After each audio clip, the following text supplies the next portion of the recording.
गुजरातमध्ये एक अनोखी घटना समोर आली आहे। एक महिला तिच्या 6 महिन्यांच्या मुलासह गुजरात हायकोर्टातील शिपाई पदासाठी ओढव परीक्षा केंद्रावर पोहोचली। काही मिनिटात परीक्षा सुरू होणार होती, पण तिचे मूल सतत रडत होते। मग पुढे काय झालं पहा। चॅनलवरती नवीन असाल तर जरूर सबस्क्राइब करा। गुजरात पोलिसांनी दिलेल्या माहितीनुसार महिला तिच्या 6 महिन्याच्या मुलासह गुजरात परीक्षा केंद्रावर पोहोचली। काही मिनिटात परीक्षा सुरू होणार होती, पण तिचे मूल सतत रडत होते। मात्र महिला कॉन्स्टेबल मदतीसाठी पुढे आली आणि मुलाची काळजी घेण्याची ऑफर दिली, जेणेकरून आई कोणत्याही त्रासाशिवाय तिची परीक्षा उत्तीर्ण करू शकेल। परीक्षेच्या पेपरच्या वेळी महिलेचा वेळ वाया जाऊ नये आणि पेपर चांगला असावा असं अहमदाबाद पोलिसांनी लिहिलंय। त्यामुळे महिला कॉन्स्टेबलने मुलाची काळजी घेतली। या लेडी कॉन्स्टेबलचे फोटो सोशल मीडियावर व्हायरल झाले आणि अनेकांनी कॉन्स्टेबलच्या गोड वागण्याचं कौतुक केलं। तिचे कौतुक करताना एका युजरनं लिहिलंय की आम्हाला तुमचा अभिमान आहे मॅडम। दुसऱ्या युजरनं लिहिले की ही खऱ्या पोलिसाची ओळख आहे।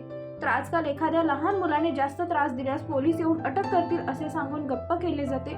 तिसऱ्या सोशल मीडिया वापरकर्त्यांनी प्रशंसनीय काम असल्याचं सांगून अहमदाबाद पोलीस परिवाराला सलाम।